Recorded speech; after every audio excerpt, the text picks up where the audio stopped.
Hello everyone, कैसे हैं आप सब। मेरा नाम वैभव कौशिक है और आप सभी जुड़ चुके हैं संस्कृति आईएएस के यूट्यूब प्लेटफॉर्म पर। आज हम पढ़ने वाले हैं उन ज्वालामुखियों के बारे में जो बार बार धधक धधक कर जल रहे हैं और परेशान कर रहे हैं उन लोगों को जहां वो लोग रहते हैं। बात कर रहा हूं इंडोनेशिया की। इंडोनेशिया में 11 महीनों में लगातार 1738 बार ज्वालामुखी फूट चुके हैं। ये छोटी संख्या नहीं है, ये एक बहुत बड़ी संख्या है जो कि इंडोनेशिया के लोगों को अब डराने लगी है। अब आप कमेंट बॉक्स में बताइएगा कि आप में से कितने लोगों ने कभी किसी ज्वालामुखी को धधकते हुए देखा है, और अगर नहीं देखा है तो अब यहाँ पर आपको क्या करना है, इस पूरी वीडियो को सुनना है और ये समझना है कि ज्वालामुखी क्यों फूटते हैं और ऐसा क्यों हो रहा है कि इंडोनेशिया में बार बार ज्वालामुखी फूट रहे हैं।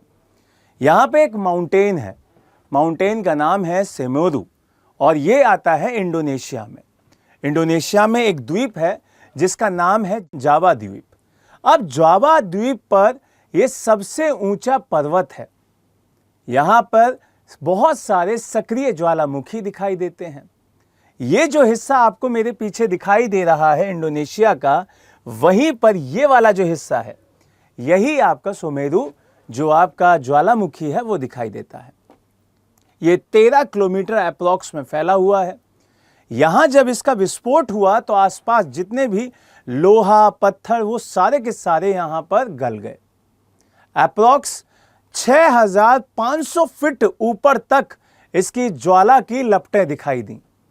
ये सारी चीजें अब आपको समझनी होंगी कि भाई ये जो एरिया है, क्या ये इस एरिया की स्थिति जहां पे ये पड़ता है इंडोनेशिया, इसकी वजह से यहां पे ज्वालामुखी फूटते हैं? तो बिल्कुल हाँ। यहां पर एक टर्म यूज की जाती है रिंग ऑफ फायर।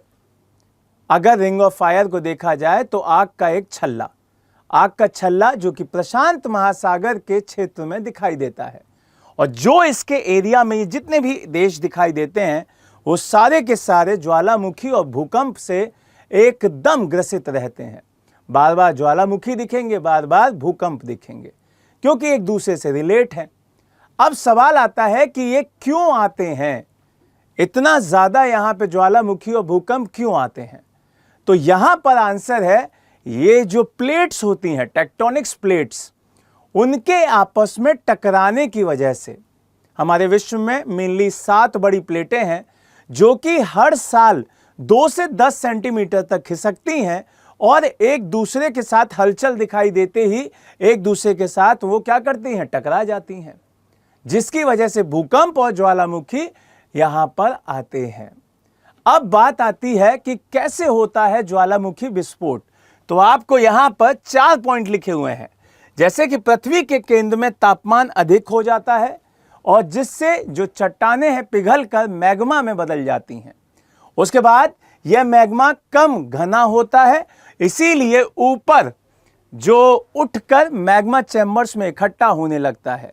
उसके बाद तीसरा पॉइंट आता है कि यह मैग्मा पृथ्वी की सबसे जो ऊपरी परत होती है उसको और ऊपर उठा देता है और वहां से बाहर निकलकर वो सामने आ जाता है। तब मैग्मा नया शब्द ले लेता है, उसको लावा कहते हैं। और आखिरी में ज्वालामुखी के मैग्मा चैम्बर्स में जब दबाव बढ़ने लगता है, उसी के कारण मैग्मा ज्वालामुखी का विस्फोट सबके सामने दिखाई देता है।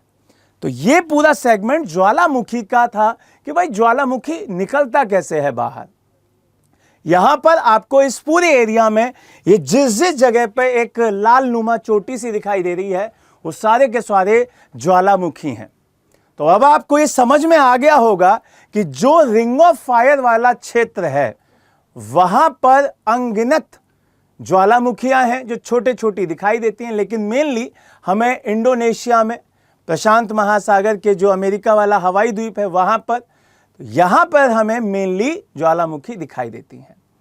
इस न्यूज के साथ, इस पूरे सेगमेंट के साथ मैंने आपको समझाया कि ज्वालामुखी इतनी ज्यादा वहां पर क्यों विस्फोट करती हैं और कैसे वहां पर इतना नुकसान दिखाई देता है। लेकिन इसके साथ साथ ज्वालामुखियों में से निकलने वाली जो गैसें हैं वो फायदेमंद भी हो जाती हैं। जैसे कि CO2 पेड़ों के लिए बहुत आवश्यक है, जैसे कि भाप, उससे पानी का निर्माण हो जाता है। सल्फर, लावा के रूप में पोटाश, फास्फोरस, तो ये फायदेमंद भी हैं। नए टॉपिक के साथ दोबारा मिलेंगे, तब तक आप मुझे कमेंट बॉक्स में बताइएगा कि क्या कभी आपने कोई भी ज्वालामुखी फटते हुए देखा है या नहीं देखा। Thank you so much. जय हिंद, जय भारत।